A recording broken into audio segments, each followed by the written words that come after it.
집 하인이 두 주인을 섬길 수 없나니 혹 이를 미워하고 저를 사랑하거나 혹 이를 중히 여기고 저를 경히 여길 것임이니라. 너희는 하나님과 재물을 겸하여 섬길 수 없느니라. 바리새인들은 돈을 좋아하는 자들이라. 이 모든 것을 듣고 비웃거늘 예수께서 이르시되 너희는 사람 앞에서 스스로 옳다 하는 자들이나 너희 마음을 하나님께서 아시나니 사람 중에 높임을 받는 그것은 하나님 앞에 미움을 받는 것이니라. 아멘. 코로나19로 인해서 재정의 어려움을 겪는 이들과 또 그런 사람들이 참 많아졌습니다만 꼭 코로나19 때문만은 아닌 것 같습니다. 제가 어려서 살아오면서 또 목회자로서 목회하면서 재정의 문제는 항상 저 자신에게도 문제였고 또 우리 성도들에게도 문제였습니다. 재정의 어려움에 대한 문제가 없었던 때가 있었을까? 제 기억 속에는 한 번도 그런 적이 없었다, 그런 생각이 듭니다. 그러므로 이 재정의 어려움은 어쩌면 우리에게 있어서 아주 특별한 어려움이기보다는 하나님의 어떤 섭리와 관련된 문제가 아닐까, 그런 생각이 듭니다. 이따금 하나님은 진짜 축복의 하나님이 맞을까, 그런 생각이 들곤 합니다. 왜냐하면 재정의 어려움을 겪는 하나님의 자녀들, 성도들이 너무 많기 때문에 그렇습니다. 하나님이 정말 재정의 복을 주시는 분일까? 오히려 하나님을 믿지 않는 사람들이 훨씬 더 많은 부를 가지고 있는 것을 볼 때 더욱 그런 마음이 듭니다. 그러나 분명히 성경적으로도 그렇고 또 실제적으로 우리의 삶에 있어서도 하나님은 축복의 하나님이 맞습니다. 하나님은 우리가 풍요하게 살기를 원하시고 또 그렇게 살게 하실 능력이 있으신 분이십니다. 천지가 다 하나님의 것이니까요. 그런데 하나님은 우리에게 무조건 우리가 하나님의 자녀라고 우리에게 재정적인 부유함을 주시지는 않으시는 것이 분명합니다.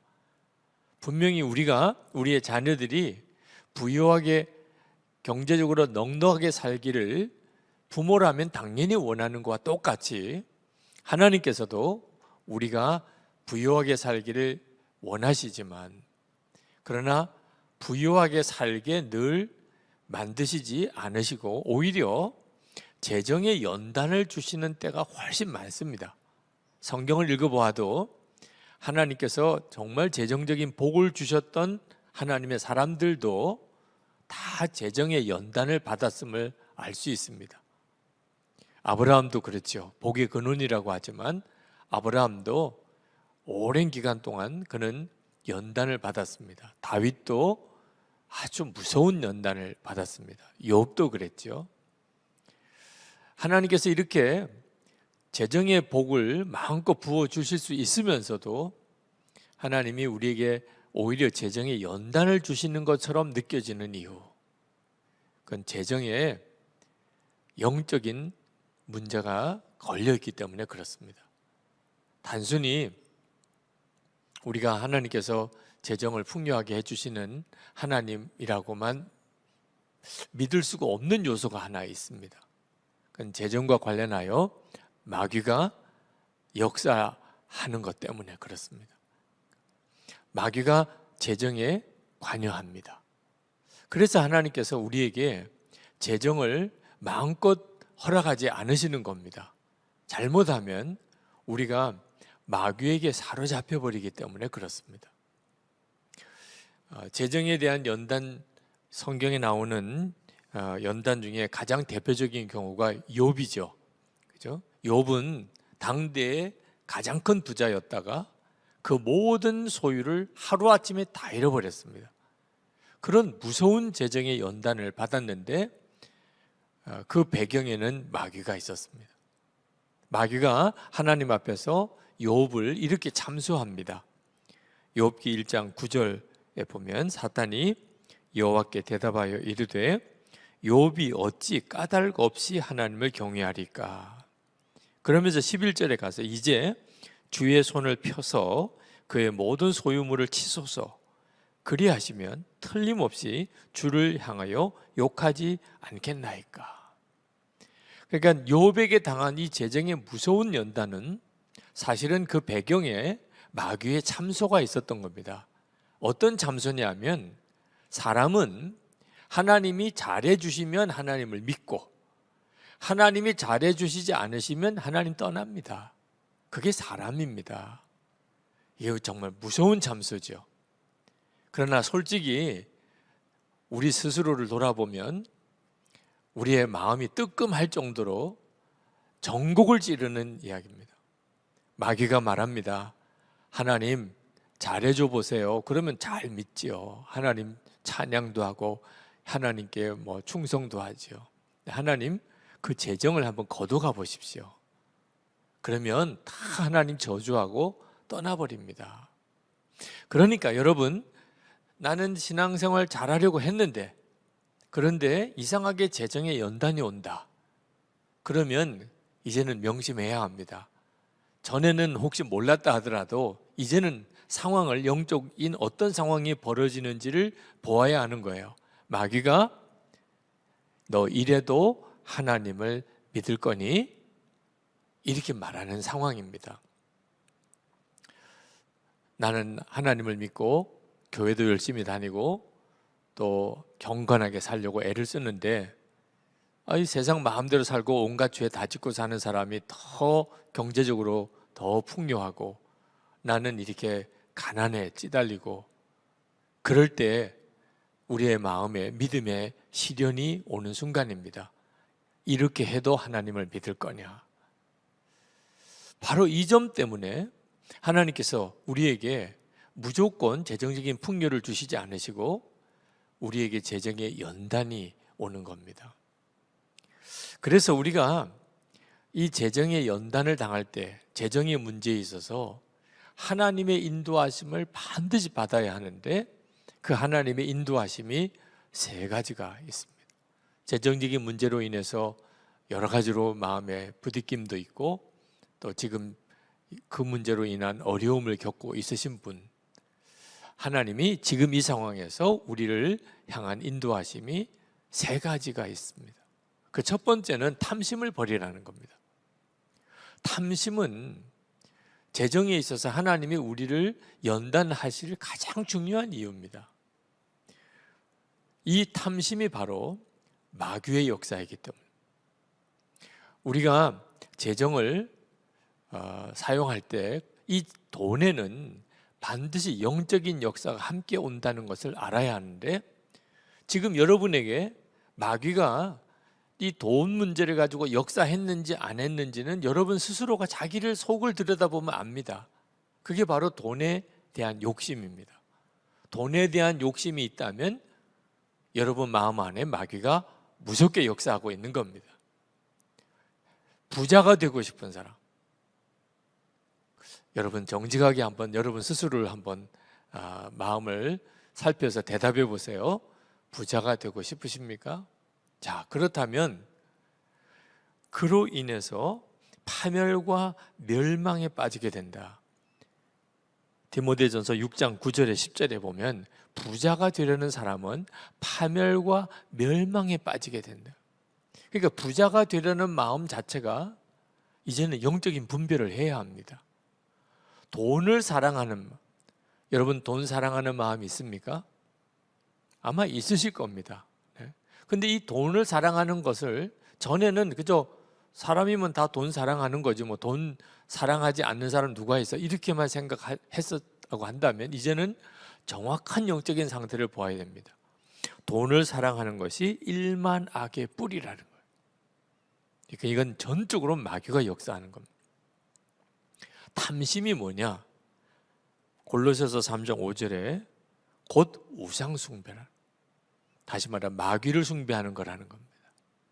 자, 이것이 돈과 관련된 영적인 역사이기 때문에 하나님께서 우리가 이 점에 대해서 준비되지 않은 상태에서 우리에게 재물을 마음껏 주실 수가 없는 겁니다. 만약에 마음에 탐심이 있는 사람, 부자 되고 싶은 사람, 돈을 사랑하는 마음이 있는 사람은 재물이 복이 아니고 독인 것입니다. 아브라함의 조카 롯이 소할 땅을 택하여 갔습니다. 그는 마음에 풍요함에 대한 갈망이 있었던 거죠. 그게 바로 탐심인 거죠. 아간이 여리고성이 무너졌을 때 하나님이 그 여리고성에 있는 재물은 다 하나님의 것이니까 누구도 손대지 마라. 근데 아간이 그것을 재물을 숨깁니다. 마음에 탐심이 역사하니까. 그리고 아간과 그 집안이 다 죽지요. 엘리사의 종 게하시가 나병에 걸린 나아만 장군, 절대로 그가 가져온 예물에 손대지 말라고 그렇게 엘리사가 당부했는데도 게하시가 그 나아만을 쫓아가서 재물을 탐하지요. 그리고 나아만이 가졌던 나병을 고스란히 게하시가 뒤집었습니다.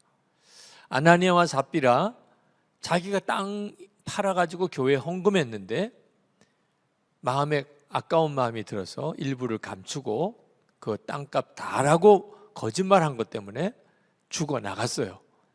그때 베드로가 내 마음에 어찌하여 마귀가 가득하냐 그렇게 이야기를 했습니다. 그러니까 여러분, 재정을 위해서 우리가 하나님께 기도합니다. 하나님, 재정이 어렵습니다. 재정을 빨리 회복시켜 주세요. 하나님 축복의 하나님이시지 않습니까? 라고 기도할 때 우리가 먼저 우리 스스로가 정말 살펴야 하는 것이 내가 돈을 좋아하고 돈을 사랑하고 부자 되려고 하는 마음, 탐심이 내 속에 있는지를 스스로 살펴야 하는 거예요. 내 속에 마귀가 내 속에 가득한 상태에서 부유해지기만을 원하면 그 사람은 완전히 파멸인 거죠. 누가복음 16장 13절에 주님은 이렇게 말씀합니다. 집 하인이 두 주인을 섬길 수 없나니 혹 이를 미워하고 저를 사랑하거나 혹 이를 중히 여기고 저를 경히 여김이니라. 너희는 하나님과 재물을 겸하여 섬길 수 없느니라. 이렇게 말씀하세요. 하나님과 재물은 절대로 겸해 섬길 수 있는 대상이 아닙니다. 그러니까 우리 마음에 돈을 사랑하고 부자 되고 싶고 탐심이 있으면 이미 내 마음은 재물을 섬기고 있는 거예요. 자, 이렇게 말씀하시니까 바리새인들이 그 말을 듣고 예수님을 비웃었다고 그랬습니다. 그러니까 뭐 콧웃음을 치거나 벌써 안색이 벌써 안 좋은 거죠. 그때 성경은 그 바리새인들이 그렇게 하는 이유가 돈을 좋아하는 자들이라 이렇게 표현을 합니다. 바리새인들은 하나님의 율법을 철저하게 지키기로 소문난 사람들이에요. 그런데 그 사람들을 돈을 좋아하는 사람들이라고 딱 성경은 아주 딱 단정을 합니다. 겉으로는 하나님을 잘 믿는 것 같은데도 속으로는 돈을 좋아할 수 있다는 거예요. 이런 사람을 율법주의자라고 말합니다. 왜 율법주의자들이 돈을 좋아할까요? 이유는 그들은 은혜라고 하는 개념이 없습니다. 그러니까 자기들이 하나님 앞에 복을 받을 만한 일을 했으니까 복을 받는다고 생각하는 거예요. 그리고 자기들이 복을 받았다면 복을 받은 증거가 분명히 나타나야 된다고 생각해요. 그러니까 부자가 되는 일은 대단히 중요한 문제예요. 만약에 자기들이 가난하다면 하나님 자기를 버린 증거예요. 자기가 하나님을 잘 못 믿었다는 뜻입니다. 철저하게 하나님과 사이에는 내가 심고 하나님이 그것을 나에게 갚아주시는 식의 정말 거래 관계죠. 그래서 율법주의자들, 바리새인들은 돈에 거의 목숨을 겁니다. 돈이 없다는 것은 하나님의 축복을 잃어버렸다. 하나님이 나를 사랑하지 않으신다. 그런 증거와도 같다고 생각하니까요. 이게 기가 막히게 하나님도 버리게 돼요. 돈을 붙잡느라고. 그래서 부자 청년이 와서 영생을 구할 때 예수님께서 내 가진 소유를 다 가난한 자에게 나눠주라. 그리고 나를 따르라. 자, 영생을 얻을 수 있는 정말 기가 막힌 주님의 초청을 받은 거예요. 그런데 가지고 있는 것을 다 가난한 사람에게 나눠주라고 하니까 그 말로 인하여 마음에 근심하여 떠나갔다고 그랬습니다. 영생도 포기하는 거예요. 바로 이 점 때문에 하나님께서 우리에게 재정에 대한 연단을 먼저 주시는 겁니다. 내가 마음의 탐심을 버리게 하시는 거죠. 탐심이 있으면 그러면 재물의 복은 그에게 가장 소중한 것을 빼앗아 가는 거예요. 우리가 마음에 탐심이 가득해지면 그러면 교회가 더 이상 교회가 안 됩니다. 예수님께서 그 점을 정말 마음 아프게 생각하는 거죠.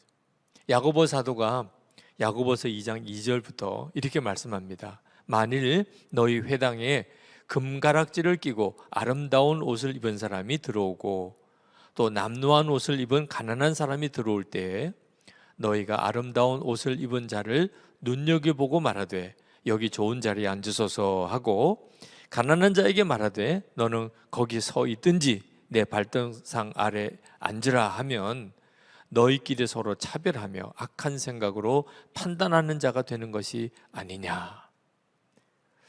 자, 이것이 바로 그때 당시에 그 교회 공동체, 야고보 사도가 당시의 교회 공동체에게 하는 이야기예요. 부자가 들어오면 대접받아요. 아, 우리 교회에 부자가 왔구나. 아, 사람들이 다 좋아해요. 오면 다 장석에 앉혀요. 가난한 사람이 들어와요. 거들떠 보지도 않아요. 내 저 밑에 가서 있든지 말든지 서 있든지 앉든지 관심도 기울이지 않아요. 그때 당시에 초대교회 회당에 이런 문제가 생겼다는 거예요. 왜 이런 문제가 생긴 거죠? 세상 기준이 성도들의 마음에도 들어온 거예요. 모든 것을 다 그 사람이 가지고 있는 소유가 많고 적음에 따라서 판단하는 거죠. 이것을 악한 생각이라고 그렇게 말했는데 그게 바로 탐심인 겁니다. 그러면 교회 공동체가 더 이상 교회 공동체가 되지 않아요. 자, 요즘 우리 한국 교회 가지고 있는 심각한 문제예요. 교회 성도들 안에 세상에서 가지고 있는 그 사람의 어떤 부에 따라서 그 사람을 대하는 태도가 달라지고, 우리 교회 공동체는 그 점에 대해서 다 극복이 되었나요? 하나님은 어떠실까요? 하나님은 정반대로 오히려 가난한 자를 택하신다고 말합니다. 그 이어서 야고보서 2장 5절부터 제가 읽어보겠습니다. 내 사랑하는 형제들아 들을지어다. 하나님이 세상에서 가난한 자를 택하사 믿음에 부유하게 하시고 또 자기를 사랑하는 자들에게 약속하신 나라를 상속으로 받게 하지 아니하셨느냐. 너희는 도리어 가난한 자를 업신여겼도다. 부자는 너희를 억압하며 법정으로 끌고 가지 아니하느냐. 그들을 너희에게 대하여 일컫는 바 그 아름다운 이름을 비방하지 아니하느냐. 하나님은 가난한 자를 택하신다는 거예요. 이건 정말 우리에게 너무너무 중요합니다. 단순히 우리가 돈 때문에 걱정하고 가난 때문에 힘들다 이런 정도의 문제가 아닙니다. 우리가 우리 자신이 진짜 구원받은 하나님의 자녀, 구원받은 그 영혼인가? 우리 교회가 정말 예수님이 내 교회다, 천국 공동체라고 할 수 있는 그런 교회인가 아닌가가 결정나는 거예요. 탐심은요 정말 무서운 마귀의 역사입니다. 요한계시록에서 예수님은 아주 가난했던 서머나 교회를 부유하다고 말했습니다. 요한계시록 2장 9절에 내가 내 환난과 궁핍을 알거니와 실상은 내가 부유한 자니라. 보는 눈이 완전히 다른 거예요. 세상적인 기준으로 보는 거하고 하나님이 보시는 기준으로 보는 게 완전히 달라 보인다는 겁니다. 우리는 세상에서 돈 많은 사람 당연히 그냥 돈 많은 것처럼 보이죠. 하나님의 라오디게아 교회 부자였던 교회 이렇게 말씀합니다. 요한계시록 3장 17절에 내가 말하기를 나는 부자라 부유하여 부족한 것이 없다 하나 내 공고한 것과 가련한 것과 가난한 것과 눈먼 것과 벌거벗은 것을 알지 못하는도다. 그 라오디게 교회는 대단히 부자 교회였는데 주님은 네 가난한 것을 내가 알지 못하는도다. 그러니까 우리가 이제는 알아야 합니다. 우리가 세상의 눈으로, 인간의 눈으로, 사람의 눈으로 보는 거하고 우리 하나님이 보시는 눈이 완전히 다르다는 거예요. 우리가 어디 호텔에 가든지 또는 뭐 어디 상점에 가든지 또는 어떤 마트에 가든지 백화점에 가든지 돈 많은 사람은 돈 많은 대접을 받아요. 돈 많은 사람에게 더 많은 혜택을 주지요. 그 사람이 더 소비를 많이 하니까 대우받는 거죠. 세상은 돈 많은 사람을 대우하는 거예요. 그걸 조금이라도 죄라고 생각 안 합니다. 악하다고 생각하지 않아요. 당연한 거죠. 돈 없는 사람은 돈 없는 대로 대우 못 받는 거죠. 세상이 그런 거죠. 교회는 달라야 한다는 거예요. 교회도 마치 세상하고 똑같아져 버리면 이건 정말 무섭다는 거예요. 그런 점에서 우리 자신 안에 과연 세상적인 기준으로 돈 많은 사람, 가난한 사람을 보는 그 기준이 내 속에는 완전히 바뀌었나? 탐심이 내 속에 있나? 돈을 좋아하고 돈을 사랑하는 거, 부자 되고 싶은 마음이 내 속에 여전히 남아 있느냐? 이제는 없어졌느냐? 여기에 따라 달라지는 거예요. 우리가 하나님의 말씀대로 살면서 세상에서 부유하게 살지는 못했다. 그러면 정말 잘 된 거예요. 이건 진짜 잘 된 거예요. 내가 하나님의 말씀대로 살기 위해서 세상에서는 부유하지 못한 거. 그 사람은 하나님의 나라에서 받을 상급이 크니까. 우리가 세상에서 하나님의 말씀대로 살았는데 세상에서 아주 부유하게 복을 받았어요. 그것도 잘된 일이죠. 그걸 나쁘다고 말할 수는 없는 거죠. 그러나 한 가지 기억해야 될 것은 하나님 앞에 갔을 때 받을 상이 없을 수도 있어요. 왜? 하나님 말씀대로 살았던 것에 대한 상을 세상에서 다 받았으니까. 아주 짧게 사는 100년도 못 사는 세상에서 받아버렸어요, 상을. 하나님 앞에 갔을 때 더 받을 수 없을 수도 있어요. 하나님의 말씀대로 살지 못했어요. 왜? 이 땅에서 부유하게 살고 싶어서. 이건 진짜 끔찍한 일인 거예요. 이건 정말 울고 통곡할 일인 겁니다. 여러분이 그 점에 대해서 명확해야 비로소 하나님은 여러분에게 재정적인 일을 맡길 수가 있는 거예요. 결국은 탐심이 하나님이 나를 마음껏 재정적인 복을 주실 수 없도록 막는 역할을 하고 있는 겁니다. 미국의 유명한 척 스미스 목사님의 일화입니다. 그분이 처음 교회를 개척하시고 예배당을 하나 마련하고 싶었는데 개척교회 당시니까 참 어려웠죠. 근데 그 주변에 꼭 이제 소유하고 싶은 땅이 하나 생겼습니다. 그래서 저 땅에 예배당을 지으면 좋겠다. 그런데 그 땅이 이제 매물로 나왔는데 어느 부자가 그 척 스미스 목사님에게 와서 자기가 100만 불을 헌금을 할 테니까 목사님 이것을 계약금으로 해서 그 땅을 구입하십시오. 그렇게 제안을 해 온 거예요. 그 척 스미스 목사님 당시 때 100만 불이면 엄청난 돈입니다. 뭐 지금도 큰 돈이긴 합니다만. 근데 척 스미스 목사님이 그때 무슨 생각이 들었냐면 내가 이 땅을 하나님께 달라고 기도하지를 않았다는 거예요. 그 매물이 나온 거 소식은 들었는데 하나님이 이 땅을 우리에게 주십시오. 그렇게 기도를 하지 않고 그 부자가 그런 엄청난 제안을 해온 겁니다.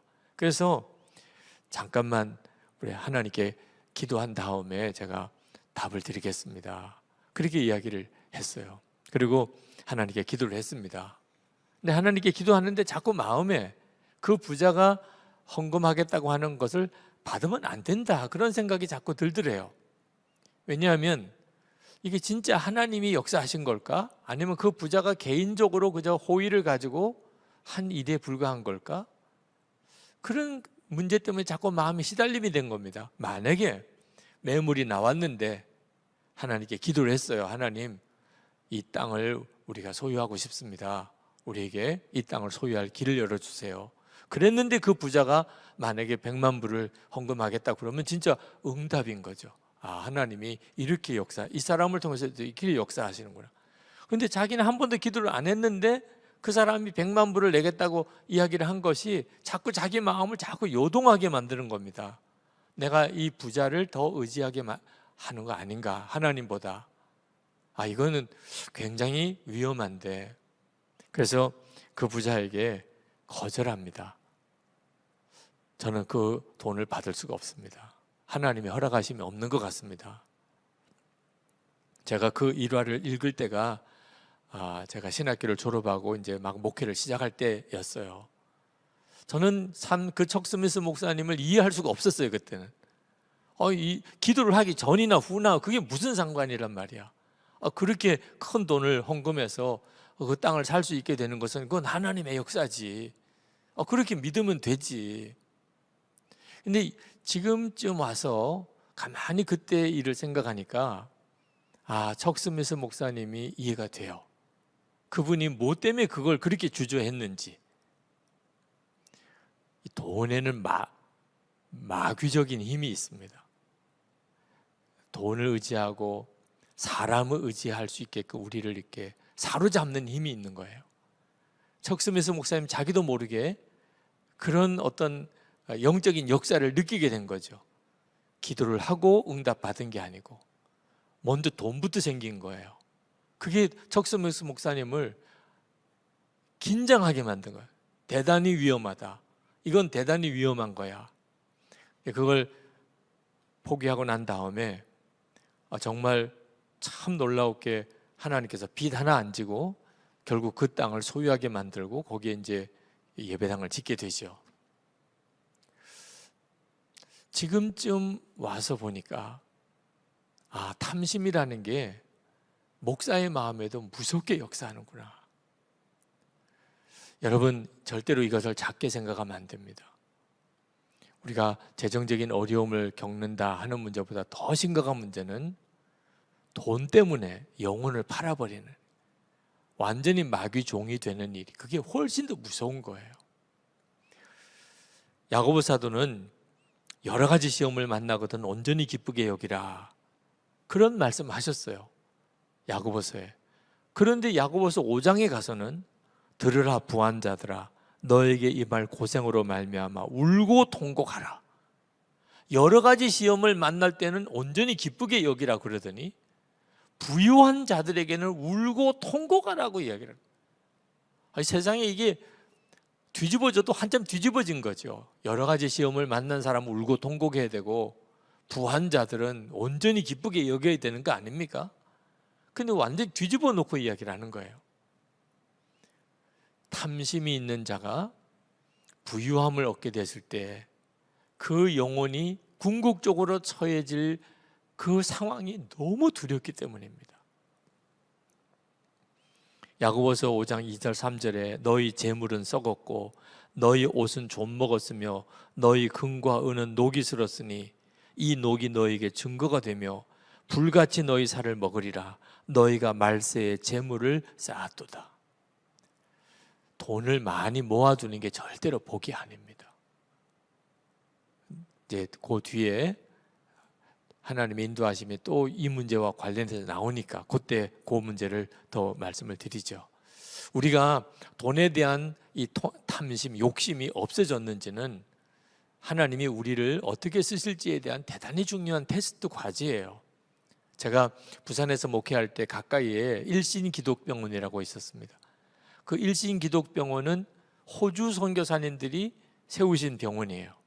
근데 호주 선교사님들이 한동안 병원을 다 경영을 해 가시다가 어느 시점쯤에 이것을 이제 한국 사람에게 이 병원 경영을 넘겨줘야 되겠다, 그런 판단을 했습니다. 자, 그런데 누구를 믿을 수 있는지가 그분들이 자신이 없어요. 어떤 사람에게 이 병원 경영을 맡길까? 그래서 그 호주 선교사님들이 테스트를 했다는 거예요. 그들이 사무실에서 같이 일하는 직원들이, 이제 한국 직원들이 같이 사무실에서 같이 일을 하는데, 선교사님이 퇴근하면서 책상 위에다가 돈을 놓고, 그냥 서랍에 안 놓고 금고에 안 놓고 그냥 돈을 책상 위에다 올려놓고 먼저 퇴근을 해버리는 겁니다. 그러면 이제 남아있는 한국 직원들이 뒷마무리를 하고 문 단속을 하고 나가는 거죠. 자, 그 돈, 선교사님 책상 위에 있는 그 돈, 그 다음 날 어떻게 됐을까? 선교사님이 이제 출근해서 보는 거예요. 그 한국 직원이 그 돈을 어떻게 했는지. 그런 테스트를 거쳐서 돈에 대하여 일절정직한 사람, 마음에 돈에 대한 탐심을, 사람은 누구나 마귀의 충동을 받지만 그것을 능히 이겨낼 수 있는 사람이 누군지, 그래서 그 병원 경영을 맡길 한국 스텝을, 직원을 선택했노라 한 이야기를 그 병원에 가서 들었어요. 지금도 똑같이 하나님이 하십니다. 우리에게 때때로 재정의 테스트가 와요. 이 돈을 어떻게 사용하는가 하나님은 아십니다. 여러분, 이 일을 항상 명심해야 합니다. 두 번째로 하나님이 우리를 인도하시는 것이 염려하지 말라는 거예요. 염려하지 마라. 여러분, 사람은 누구나 다 살아가면서 마음에 크고 작은 염려거리가 있습니다. 사람이니까요. 그런데 하나님은 염려하지 말라고 계속 성경을 말씀하세요. 염려는 이 자체가 또 하나의 무서운 악한 영의 역사입니다. 누가복음 21장 34절에 보면 너희는 스스로 조심하라. 그렇지 않으면 방탕함과 술 취함과 생활의 염려로 마음이 둔하여지고 뜻밖의 그날이 덕과 같이 너에게 임하리라. 염려도요, 무서운 악한 영의 역사예요. 사실 염려가 마음에 있으면 하나님의 일 못합니다. 하나님 말씀에 순종 못합니다. 염려 때문에 주의 일 할 마음의 여력이 없어집니다. 계속 염려하고 사는 거예요. 그 일은 자연스러운 일이 아닙니다. 영적으로 내가 심각하게 문제가 생겼다는 뜻입니다. 무슨 문제가 생긴 거죠? 하나님이 아버지라는 사실을 믿지 못하고 있는 거예요. 그러니까 마음에 염려가 되는 겁니다. 여러분, 여러분의 자녀들이, 어린 자녀들이 내일 밥 먹을 거 염려합니까? 가진 거 아무것도 없어요, 그 아이들이. 그런데도 그 아이들은 내일 아침 일어나면 그냥 차려져 있을 거라고 생각해요. 세상에 이런 믿음이 얼마나 놀랍습니까? 아무것도 가지고 있지 않으면서도 저녁 늦게까지 내일 아침거리 생각을 안 해요. 그리고 졸리면 자요. 눈 뜨면 밥. 마치 무슨 빚쟁이가 빚 받으러 온 것처럼 그냥 식탁에 가서 앉아요. 그러면 밥이 차려질 거라고 생각하는 거예요. 이유는 엄마 아빠가 있으니까. 엄마 아빠를 믿는 거죠. 하나님이 우리의 아버지세요. 우리가 예수 믿고 구원받은 영혼이에요. 가장 놀라운 복이 하나님이 아버지세요. 그렇다면 당연히 우리도 어린아이처럼 더 이상 이제는 먹고 입고 사는 것에 대한 염려가 없는 거죠. 예수님이 그렇게 말씀하셨어요. 하나님 아버지가 우리를 먹이고 살리지 않겠느냐, 무엇을 먹을까 입을까 염려하지 마라, 하나님의 나라를 위해서 먼저 기도해라, 그렇게 말씀하셨지 않습니까? 우리가 하나님이 아버지이신데 그렇게 믿으면서도 계속해서 돈하고 염려하는 것을 정말 조심해야 돼요. 우리 자신도 영혼이 망가지는 거지만 자녀들을 생각해야 돼요. 예수 잘 믿는다고 하는 부모를 보면서 계속 입으로는 염려하고 돈 걱정하는 것, 아이들이 어떻게 해석해야 되나요? 아이들에게 하나님 믿어도 소용없다고 아주 웅변하는 것과 똑같아요. 그렇게 교회 열심히 다니고 하나님을 아버지라고 부르고 그렇게 믿으면서도 계속 먹고 있고 사는 걱정하고 산다면 자녀들에게 더 이상 예수 믿을 필요가 없다. 예수 믿어봐도 실제로 아무 도움도 그렇게 말하는 거랑 똑같다니까요. 남의 이야기 할 것도 아니죠. 저희 딸이 중학교 들어갔을 때 학교에서 선생님이 면접을 했대요. 그러면서 물었대요. 너 기도 제목 한 3가지가 있으면 말해봐라. 기도 제목들을 서로 내는 시간이었나 봅니다. 제일 첫 번째 기도 제목이 뭔가? 우리 교회 빚 다 갚아주세요. 참 담임 목사 딸답지요. 제가 이 교회 부임해 와서 교회 엄청난 재정적인 부채 때문에, 건축비 부채 상환 때문에 참 힘들고 어려웠던 때였습니다. 제가 그 이야기를 그 선생님으로부터 전해 듣고 마음이 참 아프더라고. 어떻게 해서든지 하여튼 결국은 저희 딸의 마음속에 한없는 돈 걱정을 심어줘. 그 중학교 들어간 아이의 3가지 기도 제목 중에 첫 번째가 교회 부채를 갚아달라. 우리도 모르는 사이에 우리는 우리 주변에 영적인 영향력을 끼쳐요. 염려는요, 정말 무서운 영향력입니다. 바울은 부한데도 처할 줄 알고 비난데도 처할 줄 아는 일체의 비결을 배웠다 그랬습니다. 빌립보서 4장 12절에 나는 비천에 처할 줄도 알고 풍부에 처할 줄도 알아 모든 일 곧 배부름과 배고픔과 풍부와 궁핍에도 처할 줄 아는 일체의 비결을 배웠노라. 자, 기가 막힌 거죠. 이것이 바로 예수를 믿는 사람의 고백이에요. 가난해도 좋아. 부자가 되어도 나는 실족하지 않아. 왜? 어떻게 사는지 다 나는 사는 법을 배웠으니까. 근데 그 비결이 뭘까요? 그 비결이 13절 말씀에 보니까 능력 주시는 자 안에서 모든 것을 할 수 있느니라.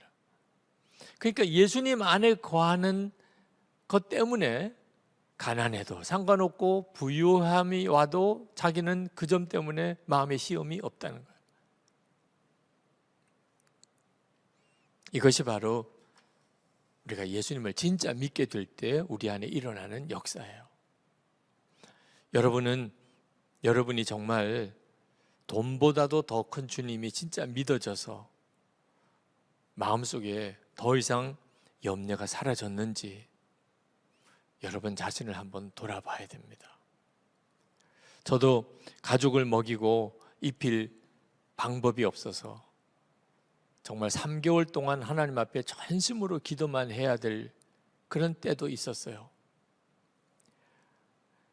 제가 1년 동안 교회에서 건축비 헌금을 해야 되니까 생활비 다 헌금 작정하고 생활비 없이 1년 동안을 살아본 적도 있습니다.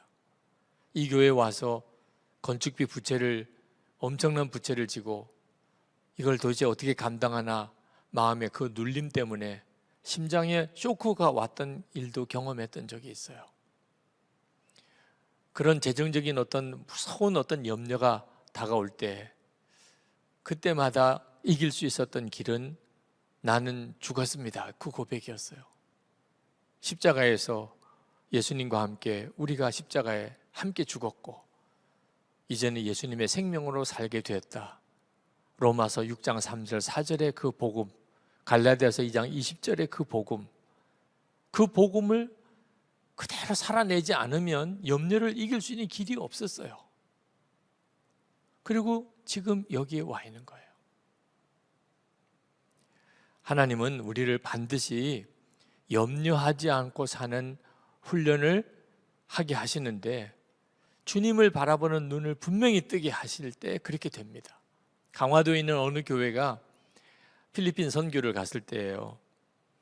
근데 필리핀에 도착을 해서 숙소에 들어갔는데 충격적인 이야기가 들린 거예요. 재정을 맡은 회계 담당하시는 집사님이 돈을 잃어버렸다는 거예요. 그 선교 여정 동안에 모든 재정을 그 집사님이 다 가지고 있는데 그 돈을 넣은 봉투가 없어진 거예요. 분명히 돈을 가지고 비행기를 탔고, 그리고 비행기에서 내려서 입국을 했고, 그리고 택시를 타고 숙소에 왔는데 거기서 가방을 열어보니까 돈 봉투가 없는 겁니다. 다들 멘붕 상태에 빠져.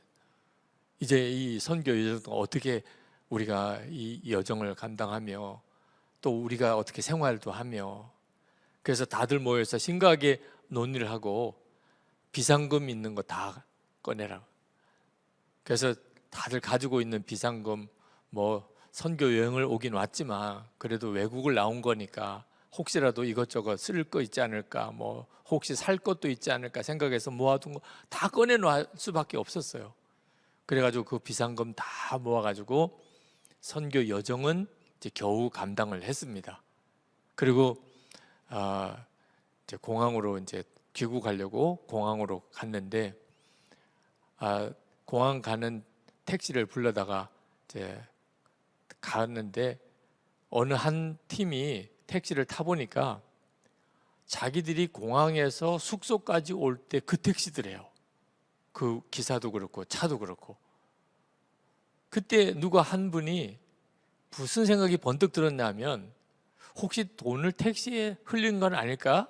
그런 생각을 해서 자기가 앉아있는 뒷자리에 그 의자에 등 받침하고 앉는 시트 사이에 그 틈 사이를 이렇게 손을 집어넣어 가지고 다 봉투가 만져지더래요.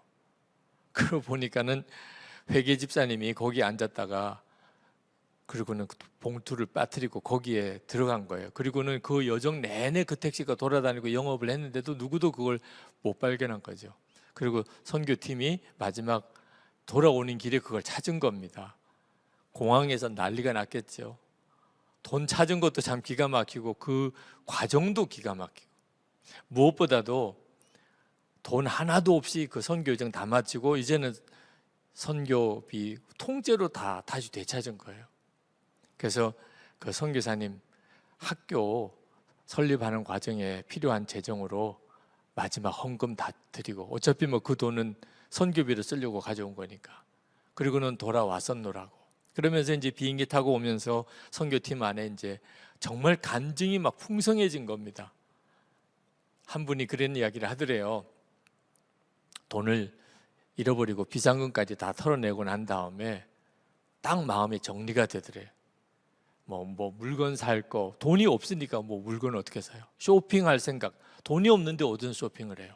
그냥 오직 주님만 바라보고, 그리고 정말 선교지 가는 데마다 그 현지인들 섬기고 기도하고 복음 전하는 거에만 올인할 수 있었다. 돈이 없으니까 그렇게 되더라는 거예요.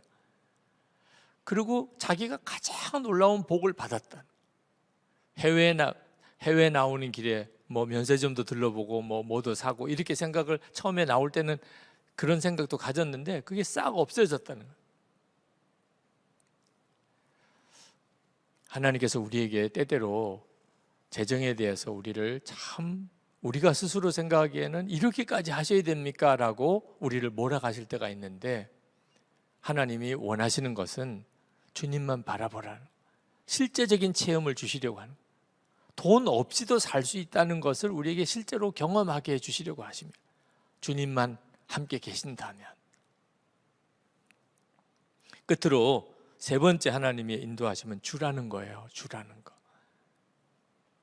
하나님께서는 우리에게 먼저 받으려고 하지 말고 먼저 주라고 하시는 거예요. 누가복음 16장 38절에 주라, 그리하면 너에게 줄 것이니 곧 후이 되어 누르고 흔들어 넘치도록 하여 너에게 안겨주리라.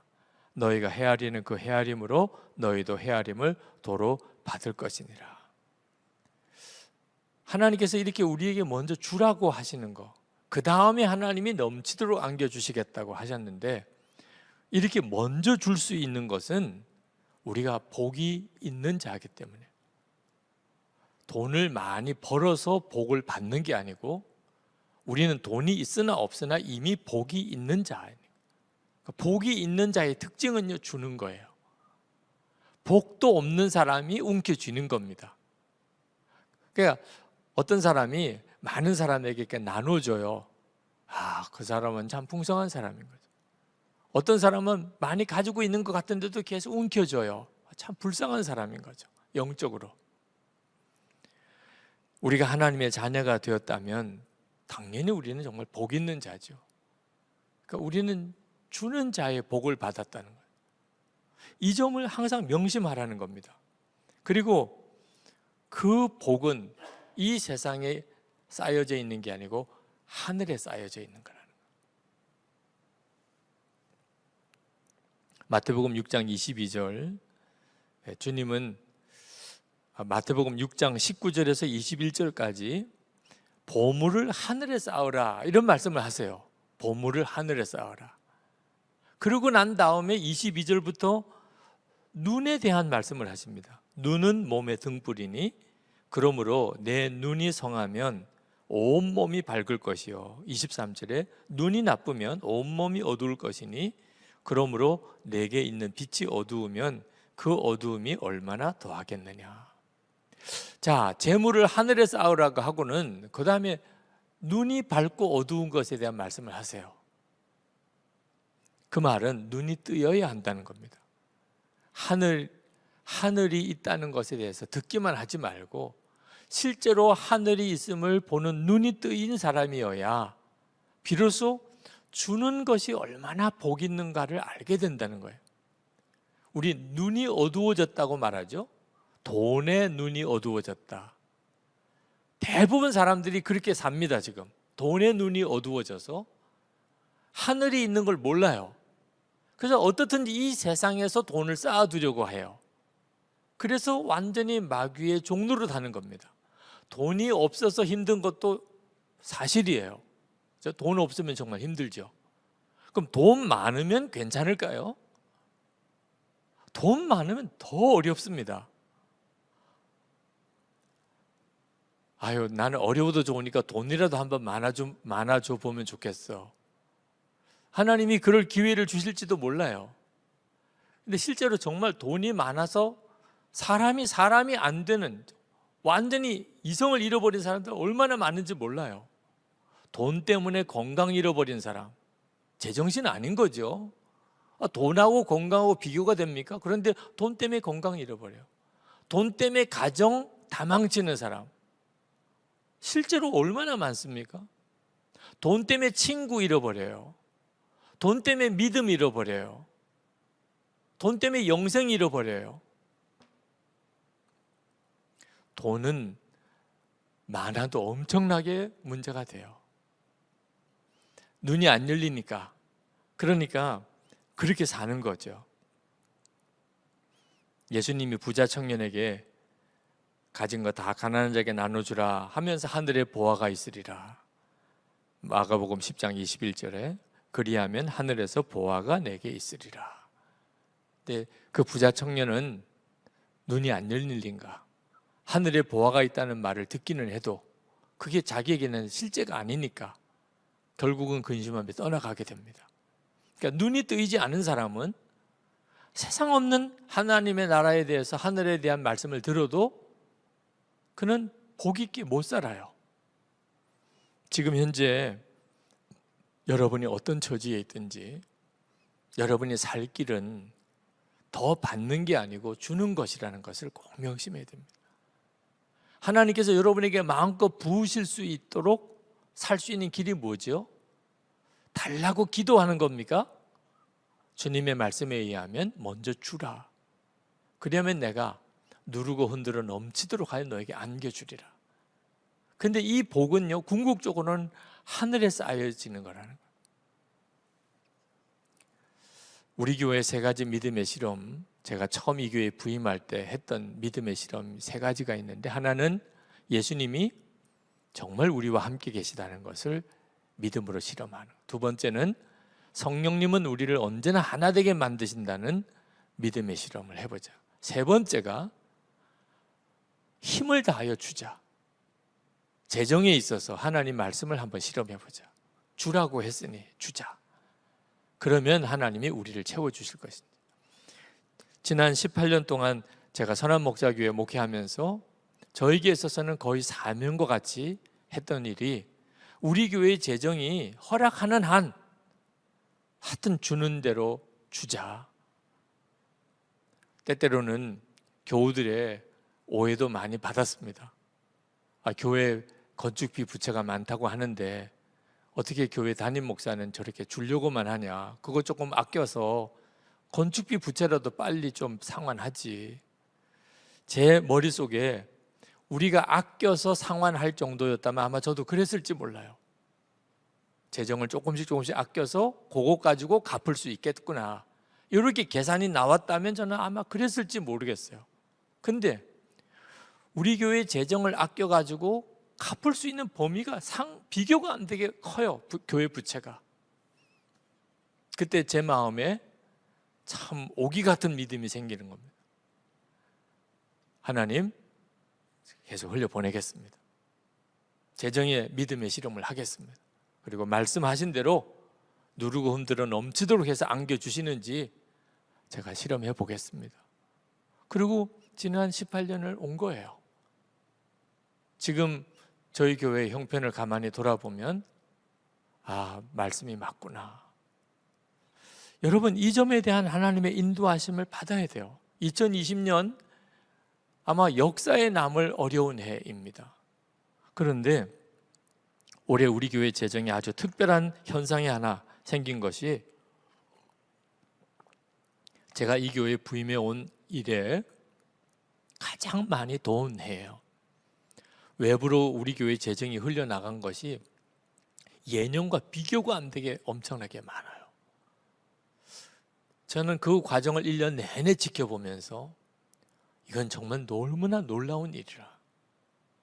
우리 교우들 중에 구제연금 어려움을 당한 사람의 소식을 들으면서 자기도 어렵지만 계속 구제연금을 이렇게 작정하고 흘려보내는 분들을 이렇게 봅니다. 그분들을 소개하고 싶은 마음도 있어요. 그런데 본인들이 극구 그것을 원하지 않으니까 누가 어떻게 헌금한 것에 대해서 일절 제가 광고하거나 알린 적이 없어요. 그런데 참 많은 분들이 재정적으로 어려운 사람을 도와주세요. 어려운 교회를 도와주세요. 어려운 선교사님을 도와주세요. 어디에 어렵다는 이야기가 있으면 그렇게 헌금들을 많이 하셨어요. 저는 그래서 2020년이 절대로 어려운 해만은 아니라고 확신하는 거예요. 2020년에 믿음의 이 섬긴 주는 씨가 엄청나게 뿌려진 해예요. 하나님은 역사하고 계신 거죠. 하나님의 역사가 아니라면 있을 수가 없는 일이에요. 이 땅에서도 하나님이 그 증거를 주시겠지만 무엇보다 하늘나라에서 받을 상급이 엄청난 거예요.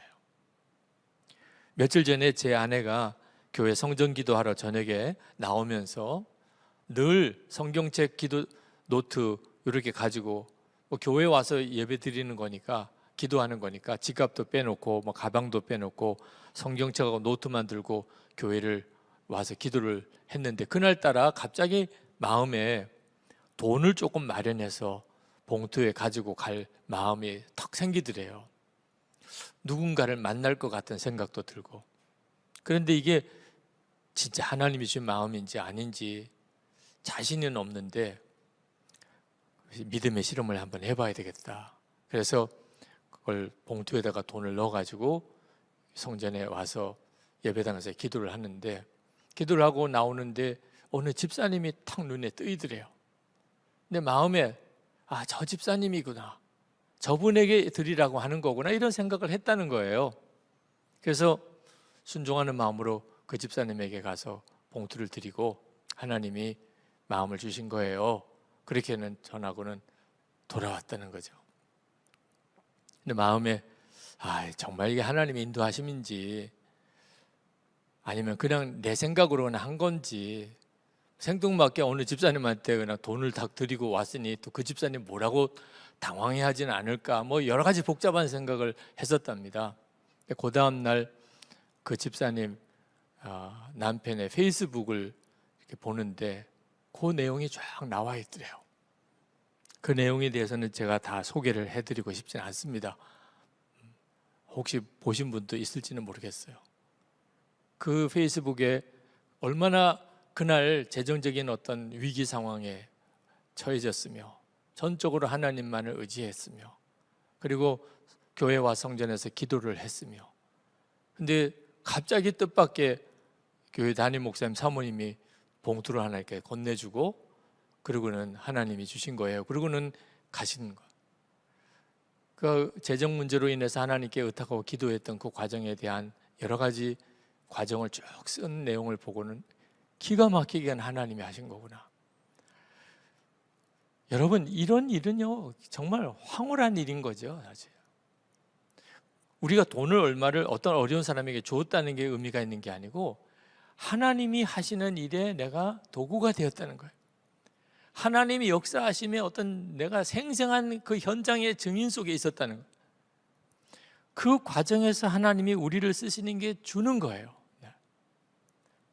하나님이 어떤 사람에게 주려고 할 때 나를 통하여 그 사람에게 주는 방식으로 하나님이 역사하시는 거죠. 그렇게 쓰임을 받는 게 최고인 거예요. 저는 재물의 복이 이 은혜의 통로, 복의 통로라는 사실에 대해서 참 늦게 깨달았어요. 저는 재물의 복이 돈을 많이 가지는 것인 줄 알았어요. 다른 사람보다 훨씬 더 많은 부를 축적하는. 아니에요. 성경이 말하는 재물의 복은요 통로가 되는 거예요. 통로가. 돈은 엄청나게 많이 만져봐요. 근데 실제로 가진 건 없어요. 왜? 자기 게 아니니까. 다 나는 통로가 돼서 다른 사람에게 흘려보내준 거예요. 그게 바로 우리가 받는 재물의 복이에요. 그러니까 우리에게 있어서 매우 중요한 문제는 얼마나 많이 도왔느냐는 것도 중요하지만 얼마나 많이 남았느냐 하는 거예요. 얼마나 많이 남은 게 문제예요. 남은 게. 이 점에 대해서 여러분들이 분명히 깨달으셔야 돼요. 그러면 하나님이 여러분들을 정말 마음껏 쓰시기 시작해요. 그렇게 쓸 수 있는 사람이 적은 거예요. 지금 현재 내 처지가 어려운 처지라도 통로 역할을 얼마든지 할 수 있어요. 정말 빵 하나 잘해서 다른 사람에게 없는 사람에게 나눠줄 수 있는 거죠. 누구에게도 줄 수 없을 만큼 아무것도 가지고 있지 않은 사람은 없어요. 또 누구로부터 도움을 받을 필요도 없을 만큼 완벽하게 다 가진 사람도 없어요. 우리가 하나님 앞에 정말 믿고 기도해야 될 축복은요, 하나님 나를 통로로 써주세요. 하나님으로부터 부어지는 은혜가 나를 통하여 주변에 있는 어려운 사람들, 많은 사람에게 흘러가게 해주세요. 저는 이것이 재정의 어려움을 만났을 때 그 재정의 어려움에서 우리가 일어날 수 있는 가장 복된 기도라고 믿습니다. 저는 선한목자교회 성도들, 오늘 이렇게 온라인 집회로 아돌라인 기도회에 오신 재정으로 인해서 눈물 뿌려 기도하는 성도 여러분들이 하나님의 인도함을 정확하게 받을 수 있게 되기를 바랍니다. 절대로 탐심의 종이 되지 마십시오. 이 마귀입니다. 돈을 좋아하고 돈을 사랑하고 부자 되려고 하는 마음, 그건 완전히 마귀를 품고 있는 거예요. 이건 정말 예수님의 이름으로 단호하게 대적하여 내쫓아야 합니다. 두 번째, 절대 염려하지 마십시오. 하나님의 아버지이신 것을 진짜 믿으세요. 24시간 주님을 바라보려고 하는 거 그 까닭입니다. 그리고 주는 것이 그게 진짜 복인 것을 정말 믿으세요. 은혜의 통로가 되는 것이 최고의 축복입니다. 영적인 눈이 뜨이고 나면 한 번쯤은 이 재정의 고비를 넘기는 체험이 필요합니다. 그 다음엔 영적인 자유함이 와요. 재정에 대한 자유함이. 지금 여러분들이 바로 그 고비를 넘어가는 순간인지 모릅니다. 주님을 더욱 바라보시고 더 믿음으로 나가보세요. 주님께 진짜 맡기고, 그리고 지금 있는 형편에서 나누려고 애를 써보세요. 그리고 하나님의 약속이 진짜 사실인지를 여러분이 실제로 체험하게 되기를 바랍니다. 다 복의 통로가 되시기를 축복합니다.